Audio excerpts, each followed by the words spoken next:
Welcome to the Dental Team Podcast. I'm your host, Kira Dent, and I have this crazy idea that maybe I could combine a doctor and a team member's perspective because let's face it, dentistry can be a challenging profession with those two perspectives. I've been a dental assistant, treatment coordinator, scheduler, biller, office manager, regional manager, practice owner, and I have a team of traveling consultants where we have traveled to over 165 different offices coaching teams. Yep, we don't just understand you, we are you. Our mission is to positively impact the world of dental, and I believe that this podcast is the greatest way I can help elevate teams, grow VIP experiences, reduce stress, and create A-teams. Welcome to the Dental Team Podcast. Hello, Dental Team listeners. This is Kira, and you guys, I'm so excited for Consultant Takeover. Guys, that was me attempting to sing into this microphone for you, and I hope you loved it. Today, Consultant Takeover. Grab your pens, grab your notebooks, bringing in the heat today. And as always, thanks for listening, and I'll catch you next time on the Dental Team Podcast. Hey, Britt, how are you today? I'm so excited you're here. I love your smiling face. You're always so happy to be here, and I love it. It's always fun, right? Podcasting, it was an adjustment for me, but I love it now. It really was. I agree. You have stepped into it just like with a smile on your face now. And I remember telling you to like talk to yourself in the mirror. So I hope you did that because secretly it's really fun to think about that in my head.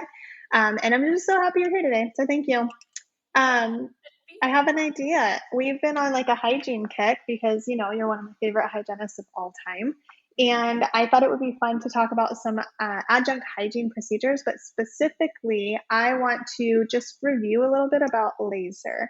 And I want your opinions. This doesn't have to be like super crazy tactical, but I want your opinions on adding laser into a practice. I have a lot of practices that I consult that are constantly like, how do we increase, you know, our hygiene dollar per hour for sure for our appointments, but really how do we increase what we can do within the hygiene department for our patients? And I personally think laser is a great space, but what do you think? What are your opinions? How does this work?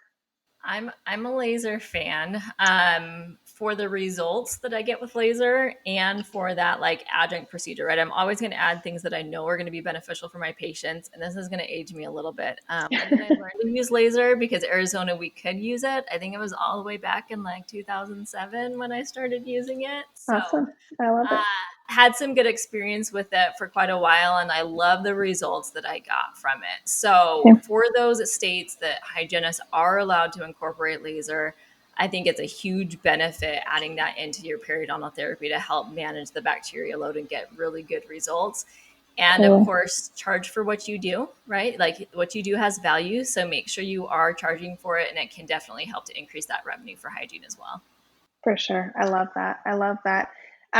What do you think is the best way that an office, a team can integrate laser into their practice if they're not currently using it? Yeah. So, and here's the thing that's cool. I think back in the day, I was just using it with periodontal therapy. And then as like it evolved, we started using it more, right? So even like in a kind of a preventive way or a proactive way with laser bacterial reduction, which I'm like, awesome. Like, why not? We know the bacteria is there.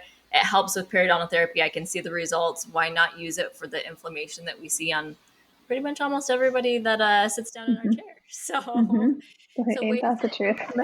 Are going to be definitely with your periodontal therapy. And there's some different theories behind how to do it. Always doing it along with your scaling and root planing. There's some theories behind timing wise. So definitely take your courses, review, decide what's going to be best for your practice. That is going to be easy to implement and get the results that you want.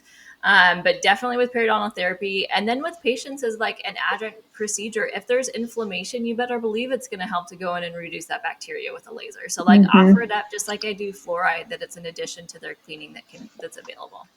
I love that. I love that you said that because I truly do. I'm not a hygienist, right? I've never been a hygienist, but I am such a believer in the laser because I just don't understand why if you have that tool, if you have the information, you have the tool, you have the help for your patient, keeping them from getting to a point where they need aggressive therapy. Like if I as a hygienist can keep them where they are and keep them healthier, I'm going to do everything I can to do that. So I can't imagine any of our listeners think any differently. So I'm so glad that you said that. I think it's a simple tool. And I think like you said, consider the laser. So can you do that in your state? So what does that look like? State by state, things can be different. We don't have all the answers to all of the states. We know Arizona, and you probably know DC area. But those are, that's all we've got. Arizona. Yeah. Last I checked. So last we checked. Double check. Exactly. So check to see, is that something that you can do? Read up on it, you guys. Get the information, figure out why it would be important and what it would do for your patient base. I know that I have practices that say, I've got one in Pennsylvania that might look at me and say, Tiff, we are a college town. Like, how is this even going to help us? Like, read up on it, see it, because I truly do think that it will help you. And then, so consider laser, can you do it? Take the courses that you need to take, and then create a protocol and create those expectations, because I would hate for you to try to implement something and then your hygiene team not understand what the ultimate goal is. And consider it, with periotherapy, SRP, things like that. So those are your actions, you guys. Consider it, look into it, get the data, get behind it if you're behind it. If you're not, that's okay. Take this with a grain of salt as well.